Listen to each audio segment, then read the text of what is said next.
Waouh. Montez rapidement, mes chers compatriotes. Ils ont signalé le live. Nous allons continuer. Vous allez beau faire, nous allons faire. C'est-à-dire vous ne pouvez rien faire.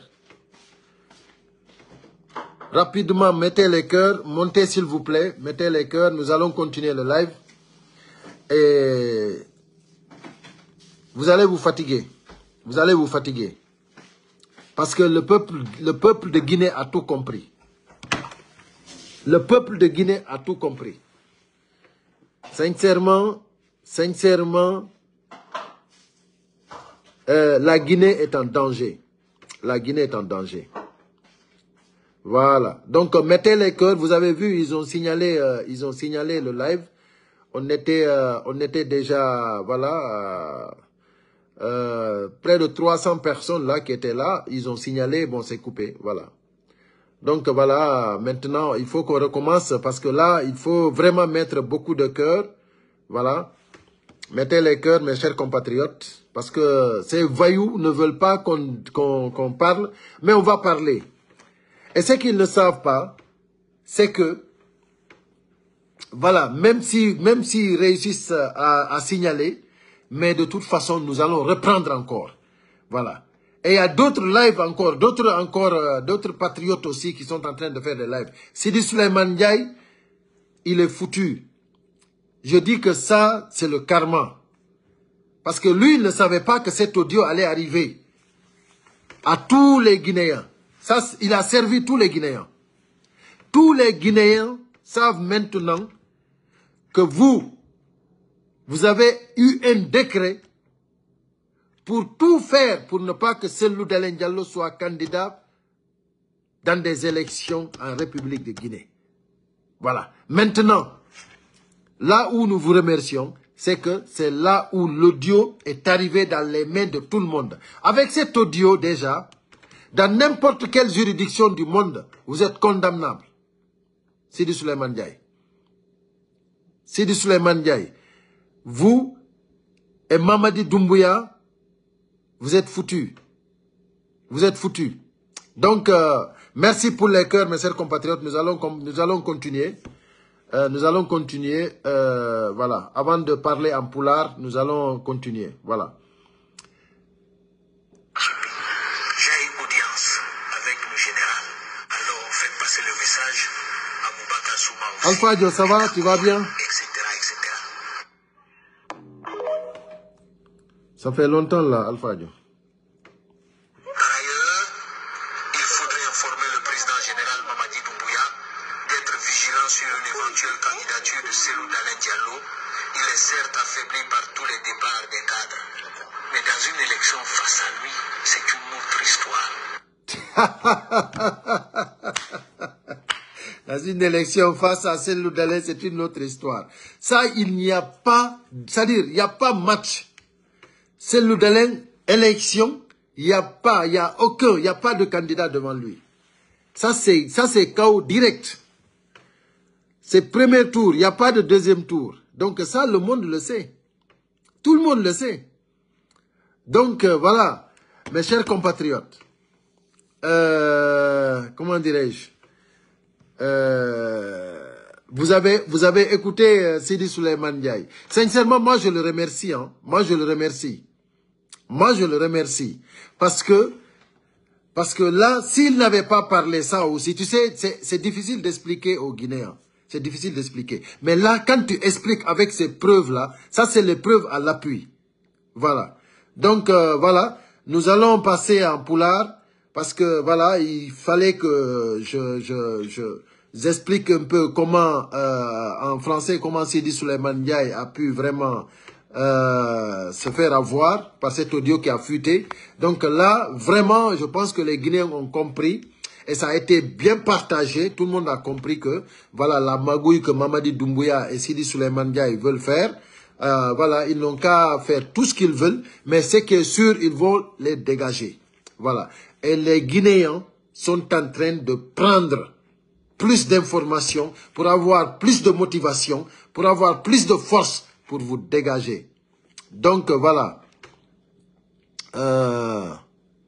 Merci beaucoup, Abdoulaye Ba. Merci beaucoup. comment dirais-je, merci à tous ceux qui sont là, voilà, pour les cœurs, voilà, parce que vous savez, ils sont là, hein, tout à l'heure, ils ont signalé le live, hein, on était déjà nombreux dans le live, mais ils ont signalé, bon, voilà, ils ont coupé. Donc, c'est ça. Donc, voilà, nous allons, comment dirais-je, continuer en poulard. Voilà. Haray, on a hacké musibe. On a hacké. Misikitung, Jama on fou, Nani, au message Sidi Suleiman Ndiaye. Au message Sidi Suleiman, on a hacké de, voilà, handeko mardi 21 octobre 2025. Misikitung fou, Nani, au message Sidi Suleiman Ndiaye. Voilà, mi wadi do Johnny en français, Johnny mi do wadde e pular. Voilà. Mais do mi fijinta audio on parce que il en andi audio on o juinama nokkeli buy himbe buy juini fe ini audio on. Mais do mi explica nay on tun e pular. Onom be wawata français ben. Haray kanko Sidi Suleiman Ndiaye ko inni do o message makko do, c'est-à-dire ko nelal o wonno nelde e Mamadi Doumbouya. Mo wonno nelde o non tayno enregistre de mo. Bay non ɗum ɗo ɗen non hondo entele Allah no faalaɓe wirtude message o non fuutiɓe. On ɗon senditani goɗɗo ko non yaari non sendita no an hande miɗo ɓuri taƴƴinade lagine fof hendike o message ɗo. Ina yon sikku wondema ɗum ɗo o wowluɗo ɗum ɗo fiyo yaltine ɗum ko gundo o wowli ɗo ko ɓe o howli o wonno yewtitude o neli ɓe e Mamadi Doumbouya woyo Mamadi Doumbouya eto etete ɗin fop hara selludalen tawaka ko élection ji dey hara selludalen wonali candidat dey wo ɗum ɗon non o yewtidi e Gouray Sikonde o yewtidi e Kridi Bangoura o yewtidi e Boubacar Soumaye o yewtidi e yimɓe buy ɓen ɗon fof woɓe woni d'accord wo parti Sidia Touré on e parti Badiko on e parti Faya Milimono on wo ɗin parti ji ɗon tu yoni ko valida élection lagine woɓe hatongina e selludalen fi validugol ɗin élection ji ɗon si ɓeeɗano tawa ko ɗum ɗon noon mi inni Sidi Suleiman Ndiaye ko fenande ɗin élection ji ala lagine fewdo ɗo ko tawata sellu tawaka hara ɗin ɗi wawete validede par ce que ko sellu wondi e jama on probléme maɓɓe on fof koko tawi jama on fof no faala sellu ko ɗum ɗon woni probléme maɓɓe on o inni ɓe wo o neli e Mamadi Doumbouya on andi noon koko neli ngal nelal ɗo noon après Mamadi Doumbouya noon waɗimo noon waɗanimo décret waɗimo procureur général près de la cour suprême voilà ɗum noon ko teddugal e jama on fof voilà kanko ɗum ɗo ko weekend feƴƴuɗo ɗo na ko neeɓi dey ko hecciyanki ɗo o noma procureur baadi ko yewtuno nde yewtere ɗaɗen o neli wondema ko hay sattiri o haɓɓo bemmu wata o koyo ɓe eto ɓe fof hara sellu wonali candidat onon wonduɓe e selludalen onon wiɓe ko selludalen hiɗi on yii leydi ndin probléme wiɓe no laami ɓen fof on yii ko sellu woni probléme maɓɓe on on nani Sidi Suleiman Ndiaye ko wi ko gundo o yewti ɗo o gundo ɗo noon ko Allah wirti ɓe ko il faut faamo musidɓe am si tawno kadi noon ko goɗɗo goo kadi wonno ko place sellu wonnoɗo wo wonɗo ɗo jeyanoɗo Fuuta wonnoɗo ko place sellu ko ni kadi ɓe wowlirayno ɓay noon hiɓe andi Abel Achiake. Hola, hola Ismael. ¿Qué tal? ¿Bien? Bueno, me pillas en un live. Termino, te llamo, ¿vale? Vale. Hasta ahora. On a que voilà. C'est-à-dire, kala jogino de opposition do. Oɗon ɗen Futankejo, c'est la même chose. Dundo ko wadi simido explique de dundo clairement. Onon daribe darti inni wondema ko fiyo Mamadi Doumbouya wonu candidat. Onon kadi joginoɓe partiji politique hande sifa wano Bawuri hande o wonata candidat. Ousmane Gawal wonata candidat. Bassirou wonata candidat. C'est-à-dire candidat ben ko ɗaɓɓa ton ko Faya Mili Mono, ko Ousmane Kaba, ko Sidia Touré, ko mi anda hombo e hombo. Honno mi nata Sidia Touré, c'est-à-dire kanko déjà saria windano ɗon duuɓi makko ɗin feƴƴino. Ça veut dire ko doaka présentade kanko Sidia Touré.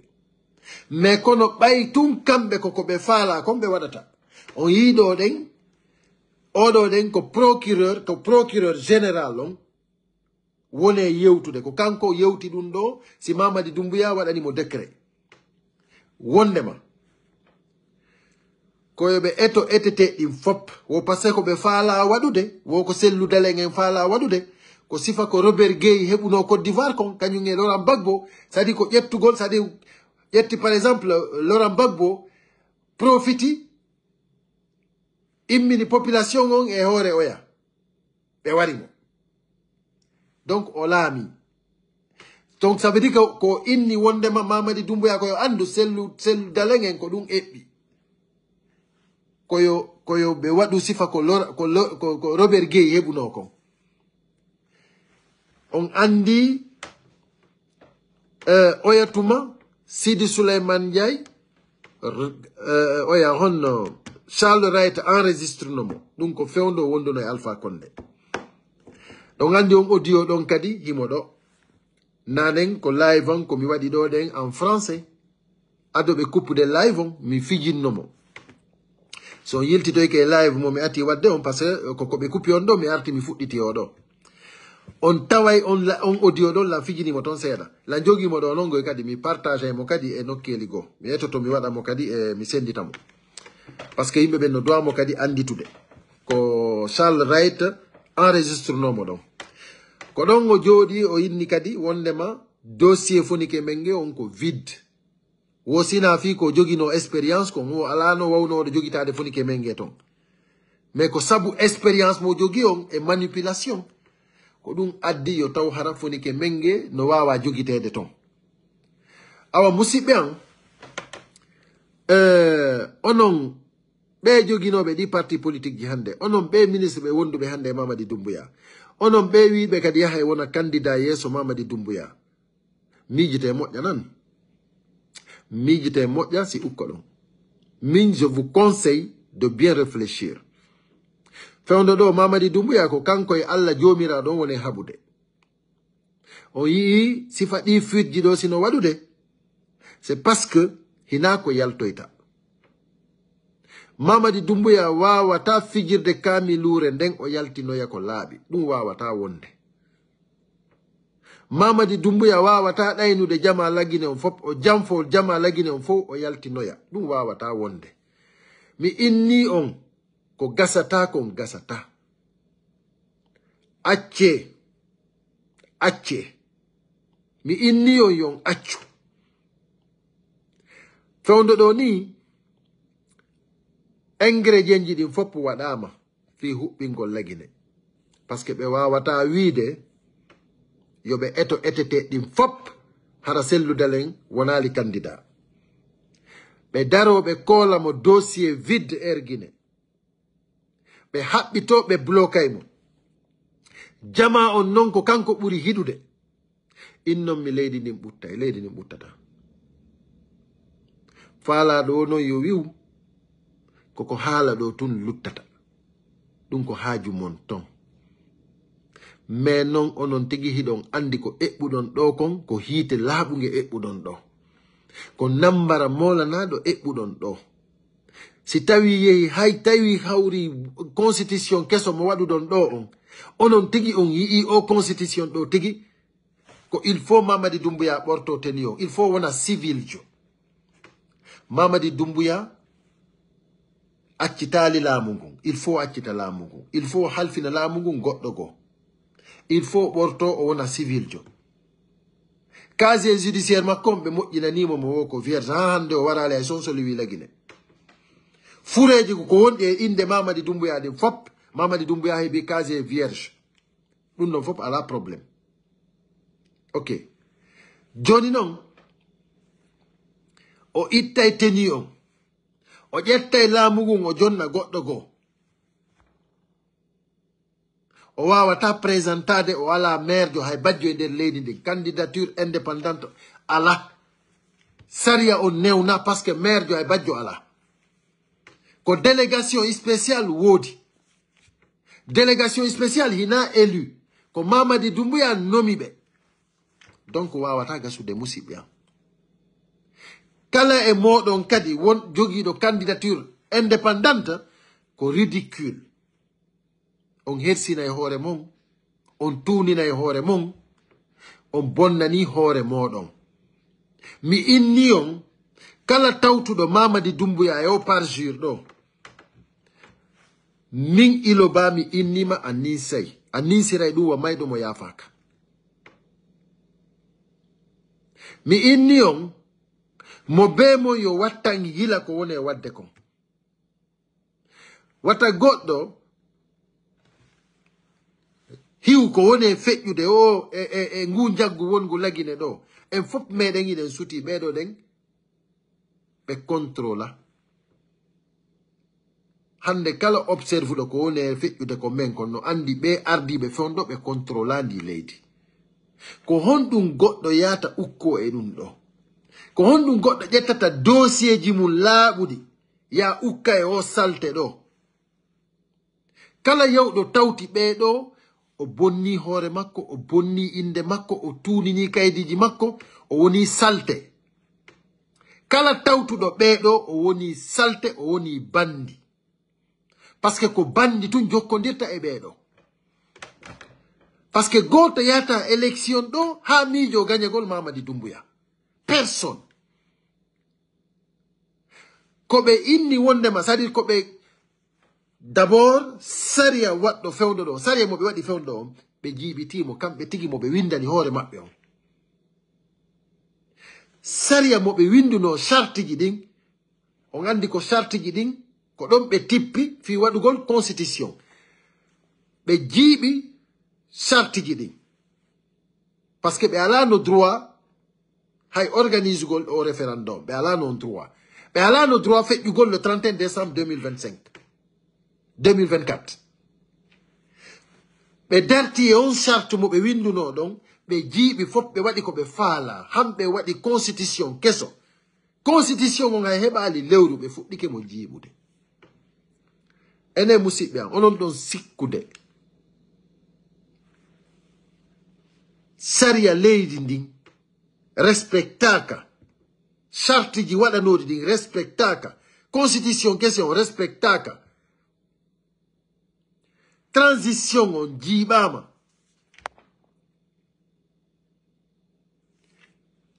si tawi hawri on ɗowtiɓe e ɗum ɗo onon kadi on tuunini hoore moɗon on naati e bandiyagal kamɓe men inni ko ɓe bandi onon noon yawɓe ɗowti ɓen so on ɗowtiɓe on wonti bandi ɗum ɗon on wata goto e mon sikku men amay wiide on tigi ko bandi kala ɗowtuɗuɓe e ɗi élection ji ɗo ko bandi n'importe qui wimi haray ko vayu ko bandi par ce que jiiɓugol saria leydi ndin inna no faala yawde élection ɗum ɗon ɗen na ko waɗete waɗatake few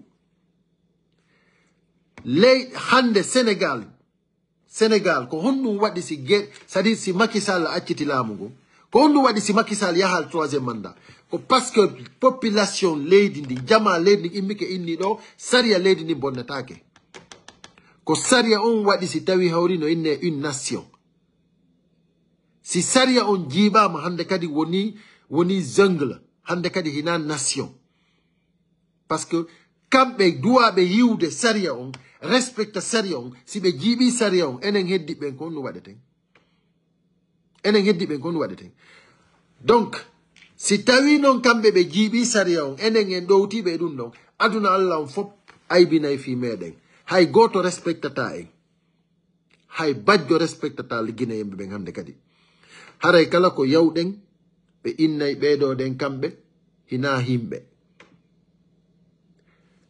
ɓe moƴƴini charte ji fi yewgol transition ɓe jiiɓi charte ji ɗin ɓe tippe ɗin charte ji ɗon ɓe moƴƴini constitution keso ɓe jiiɓi constitution on population on hino ni no ɗowtude ɓe ko ɗum waɗi simi inni yandi enen saliɓe ɓen wonen plus déterminé sabu ko Sidi Souleymane Ndiaye laɓɓinani en poste ɗo kon kadi par ce que o laɓɓinani en poste kala mo nanano kala mo famano on tigi faami Sidi Souleymane Ndiaye ko wi Mamadi Doumbouya ko yo etete ɗin fop kanko e Kiridi Bangura e Boubacar Souma en kañum e Gouraysi Condé en ɓe fop ɓe famodiri wona yo selludalen wonu candidat wo hay si tawi kadirɓe ɓe fop acciti sellu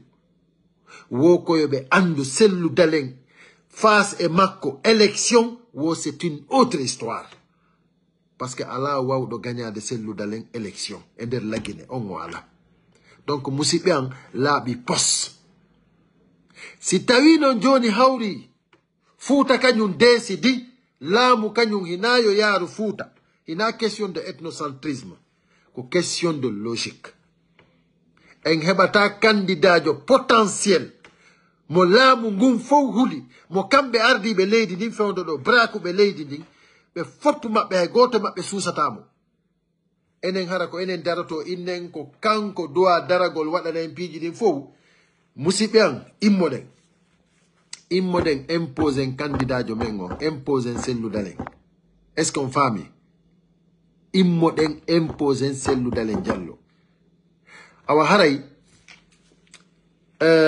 miɗo felliti Guinéyemɓe hooliɓe hoore mum ɓe jaɓata sifa ngu jagguɗo hino ko leydi men ton lo hooli no woodi guri buy wattiɓe tenu habbiɓe en wonɓe prêt fi ɗowtugol peuple on Mamadi Doumbouya nangue ɓen no woodi par ce que si tawi en décidi immanagol mo en heɓi ko ɗowta en mo be no duwa andude ɗum ɗon ɗen koko arata te neɓata hina non yo goto e moɗon delfu si fokkitama par ce que fewdoɗoɗe ni ko hakke on ɓe ukkodiri so yi si faɗi audio ji ɗo ɗen no fiitude yimɓe ɓen no andude ko fewndi ko hakke Doumbouya wawata laawade en jama lagine mo beeyo uddito hakkille mum nden wona prêt en wawata accande Mamadi Doumbouya e ɓe wonɓe moye ɗowtude ɗo koko ɓe woni jiiɓude ɗo ko ɓe yaray ɓe fop maɓɓe ɓe yaray donc haray ko ɗum addunolan ɗo ndema kamɓe Allah tigi ɓe ukkodiri ko tiiɗi par ce que Allah no wirtude ɓe muradu moƴƴuru koko Sidi Souleymane Ndiaye yaltini ɗo o gundo ɗo ɗum ɗo no dowa nafude Guinéyemɓe ɓen fop hande noon ala mi sikka no woodi hande Guinéyenjo mo jentitaki ɗum ɗo ko ɗum waɗi simi inni mo Allah walli no ɓuri mo goɗɗo walli awa haray jama voilà donc voilà ɓe coupi live on kadi haray ko en haaray ɗo nani haray merci beaucoup merci à tout le monde voilà le combat continue inchallah rabbi en sae jaroji ɗin kadi nani hari ko ɗum ɓe addunolan ɗo donc ayi ɓe ari ɓe coupi live on mais kono Allah waɗi arti kadi donc sabu cœur ji mon ɗin ɓe wawali naɓude live on cette fois ci donc haray merci beaucoup on fop moɗon mi weltanike on nani Voilà, le combat continue. Wallahi, en gagnant au combat. Allah no fertanade et lawidi. Nani? Voilà. Elle est à très bientôt. Merci.